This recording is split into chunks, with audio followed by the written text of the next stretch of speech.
Just recently, I had the opportunity to go to the Gaza border communities where the October the 7th terror attack took place. Ariel Shahak explained what happened.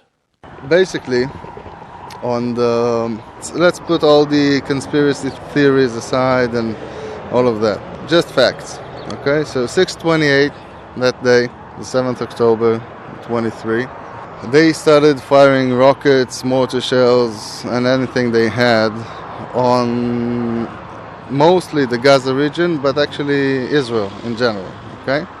Now, this is not military fire, okay? This is not accurate. It has no target.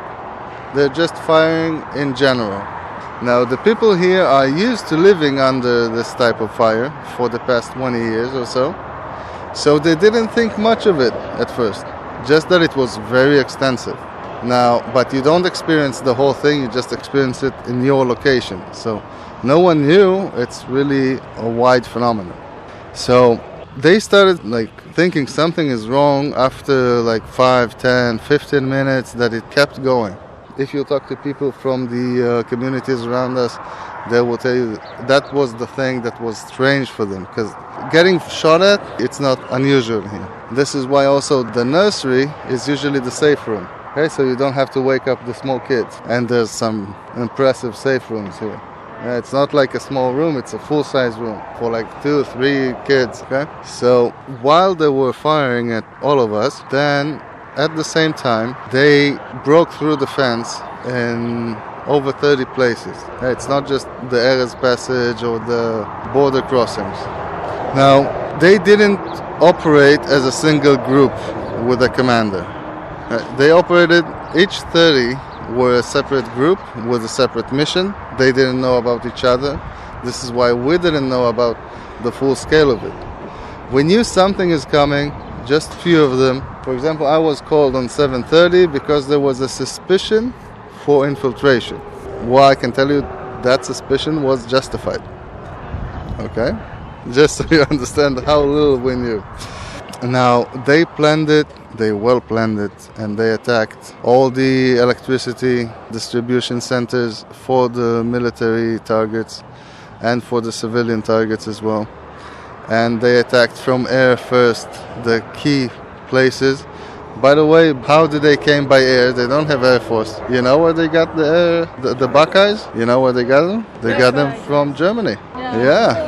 It was a donation 10 years ago in order to encourage motorsports in the Gaza region, okay? Just so you all along this, you will come to understand just how cynical the use of our goodwill is. So this is the idea of motorsports.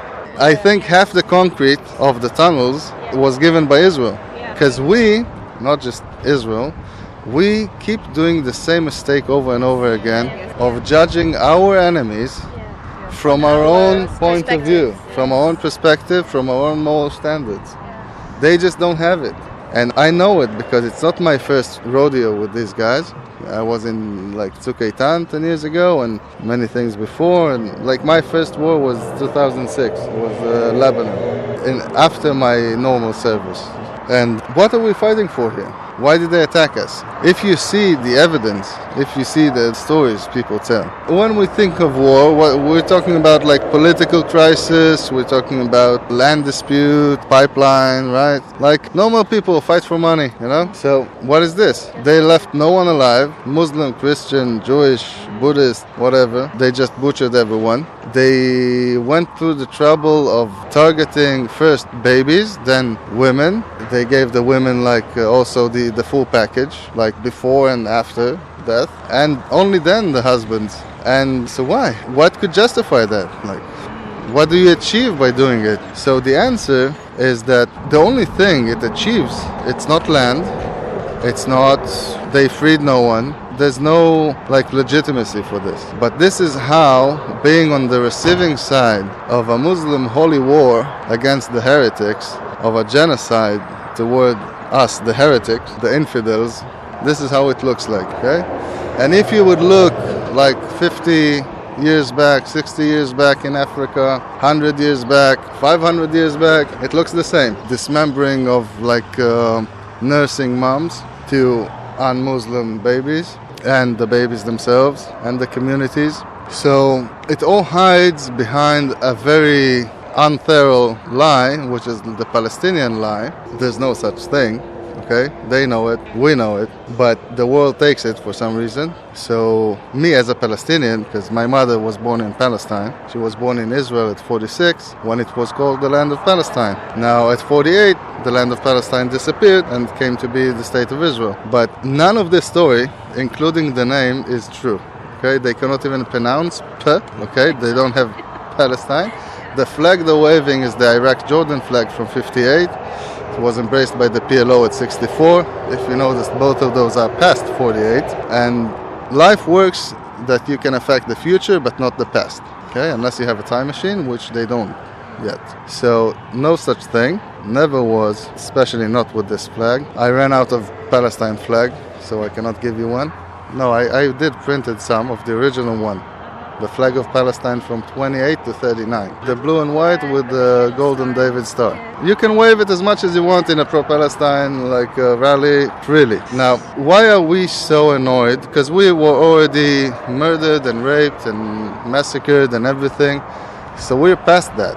But why are we so annoyed by these rallies? Because we were exactly at the same place the world is a few years back, okay? We were trying to understand them and support them and embrace them, thinking they were mistreated, like to give them better. It's all lies, okay?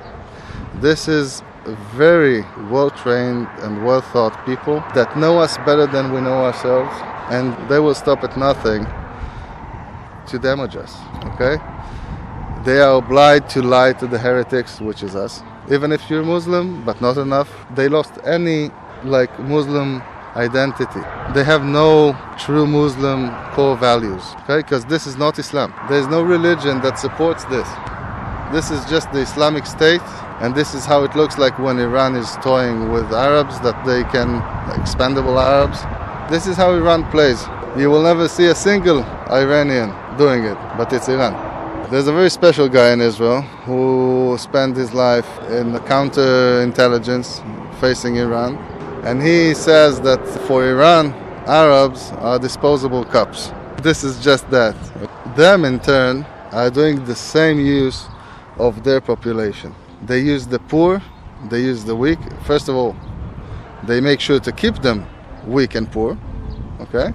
And then they use it in a very unthinkable way. So what can I say? Most of what you hear on the news is fake, first of all. I wanted to take you today to see the desert in the northern part of Gaza, but we won't be able to see it. It's one of the most heavily populated deserts in the world. But today we have some intelligence challenges, so we don't want to put you in harm's way. So there's that, but we'll see what we can show you. And hope it will be a meaningful day for you guys. And I want to thank you for coming. Next, we stop at a bullet-ridden bomb shelter. Ariel explains more. So these safe rooms actually became death traps on the 7th. And here you can see evidence of not just civilians hiding, but here in this junction there was a lot of fighting. I wanted you to see this place for several reasons.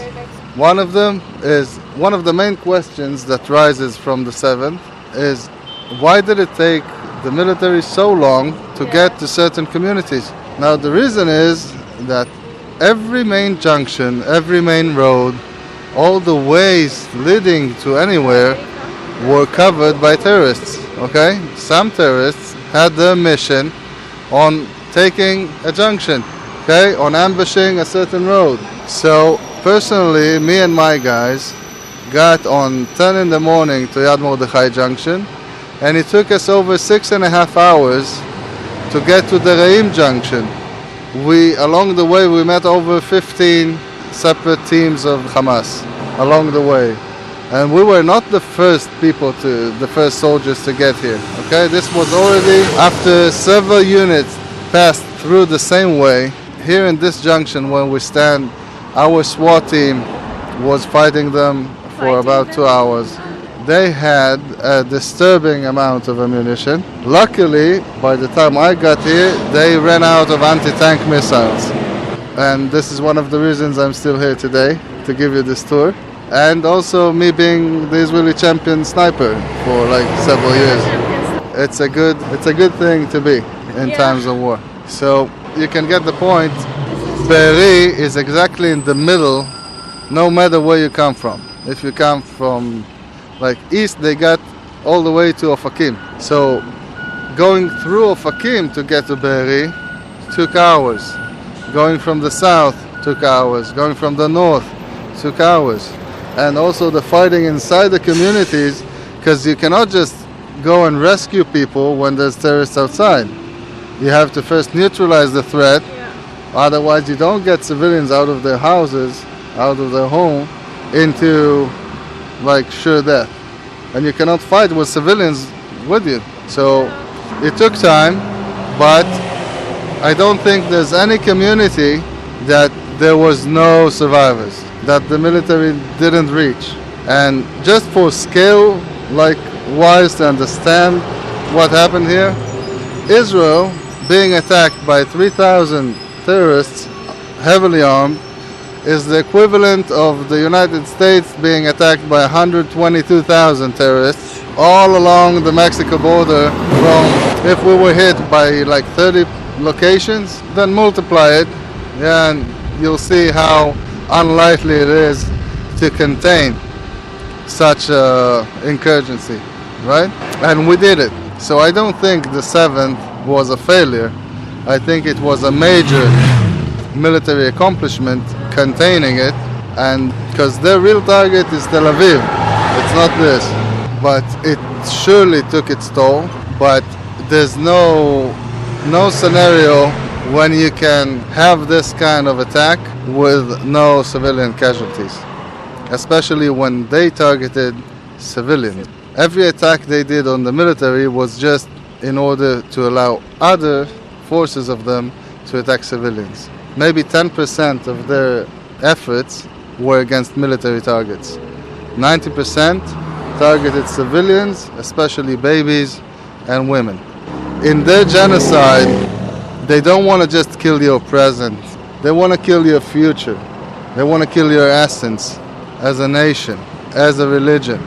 You cannot annihilate someone just by killing their physical body. You have to kill their whole being. And this is what they try to achieve. We went to a car cemetery where the cars from October the 7th were taken. Many of them were burned out. You could see some bullet holes. Ariel explains more. So here what we're seeing a couple of the terrorist cars. Okay, these two trucks. If you look from the side, you'll see the mounting of their RPKs, their heavy machine guns or medium machine guns. Okay, but very effective, very serious machine guns. This pile of motorcycles are terrorist motorcycles. Okay? Some of them had the for you to understand the psychological and the like how well organized it was. Some of the motorcycles we found in Kfar Aza, for example, had a plate instead of a license plate. It has a plate in Arabic saying "You ran out of time." You ran out of time, and throughout all of this attack, they were leaving messages for us. Sometimes in Arabic, like the more junior terrorists. And the senior terrorists also knew Hebrew. And they left us messages in Hebrew, like you fell from it, you ran out of time, and stuff like that. It's really, it what takes it over the edge. So if you look at the cars, let's focus on the burnt ones, okay? Then again, these cars are cars that were collected from all over the Gaza region, from inside the communities and from the roads. Now, the burnt ones, there's only one way, or let's say two ways in this case, to completely burn a car. Have you ever seen a car on fire? So it doesn't burn the whole car. So how does it get to this? So this is what happens when either you fire an anti-tank missile on a civilian car, or they developed a special incendiary device that burns up to 3,000 degrees Celsius and completely melts down everything. So if you look at a car and you see there's no engine block and no rims, then you can understand what kind of leftovers we found from human people. Okay, like Nothing. Few teeth, and that's it. So look around, you'll see it, and then we'll get to the rest of them. And one more thing to pay attention to, you'll see a sticker on some cars, such as this white Jeep. This is from Zaka, the organization in charge of collecting human remains and bringing them to burial. Okay, so even the blood is considered a human remain. So in a case like that, they would peel off everything with blood and bury it with the body or whatever was left from the body. This is why you will not find any burnt cars with stickers, because there's no remains. Some cars were buried in whole. We came to the site of the Nova Festival, where many people were killed. Today it's a memorial. Jonathan Feldstein explains more. This is the site of the Nova Music Festival that was taking place the night of October 6th into the morning of the 7th. Over here in front of me, this is relatively new. They actually look like they're graves because you see holes that were dug, but what this was earlier in the year we celebrated Tu B'Shvat, the New Year of the Trees.